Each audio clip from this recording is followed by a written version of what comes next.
Hey folks, the snow fell on the Ponderosa, much more than we ever dreamed of. Beautiful snow, first time around. Second time, too much wind. And friends, we're going to talk about that. Plus, a term that's been thrown around a lot here lately, sequestration. Stand by, 60 seconds. I'll be back to talk about them. I first got started in the cattle business. My wife and my father-in-law got me into it.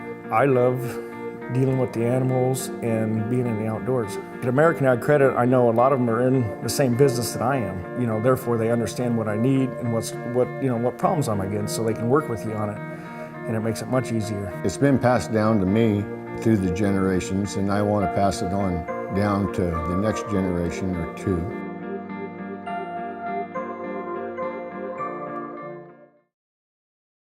There are more mouths to feed than ever before.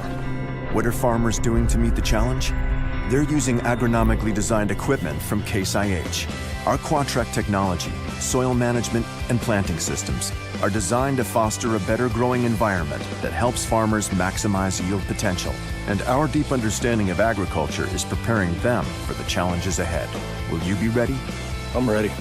Visit any of our 7 locations. Straub International. We're helping Kansas grow. Well, friends, we did get a nice dose of moisture on the Ponderosa, and so did a lot of other people, all the way from Texas up through Oklahoma and Kansas, into Nebraska and Missouri. First snowstorm was just perfect.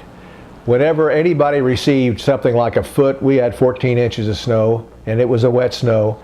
It has to do a lot of good. Now, there are a lot of people that didn't get quite that kind of moisture conditions out of their snow, even if they had 14 inches of snow.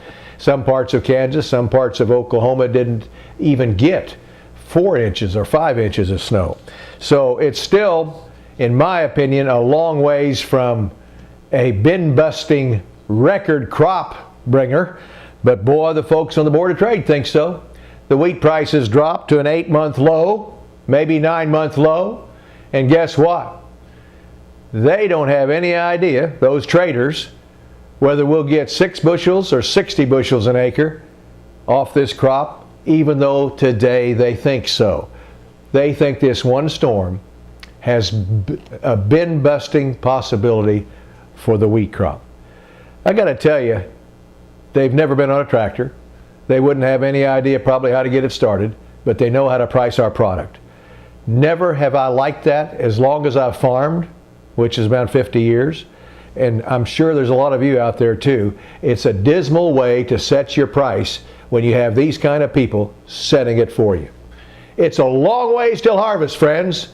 We're talking about March, April, May, the 1st of June before I ever start my combine up. There's so many things that can happen to that. And what about that wheat that's just barely up? What about that wheat that's not up? Yeah, it'll come up. It'll produce a crop. Maybe 15 bushels an acre, maybe.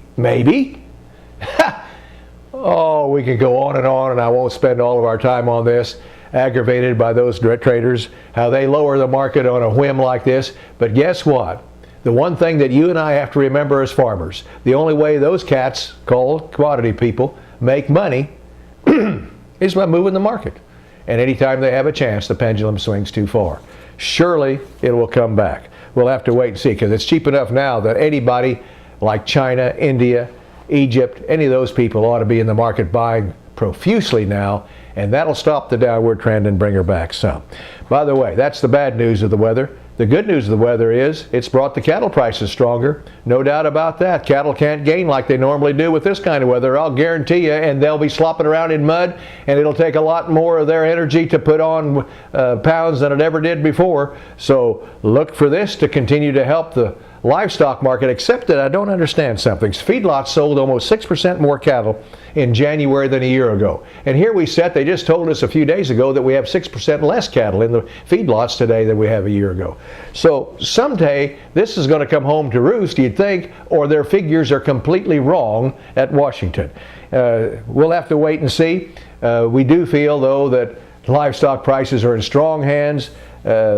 The hands that really call the shots are the ones that pick up the meat in the meat counter. So if we can keep the economy moving stronger, we'll have a better chance of selling higher priced beef, in my opinion. Sequestration. And that word I'm sick of. I don't even like it, number one, because it's hard for me to pronounce. And a lot of people don't know what it is or didn't before all this mess came up.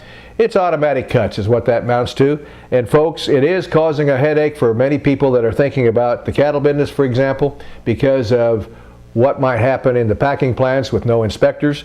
I'm saying this, if it happens, if sequestration takes place, why not use some of those $2 that they took off of my check per head every time I sold livestock to pay for 2 weeks. 2 weeks of inspectors so we can keep those plants going. Looks like the Beef Council ought to be in on that, don't you? Just a thought. More thoughts later on the next Steckline Report.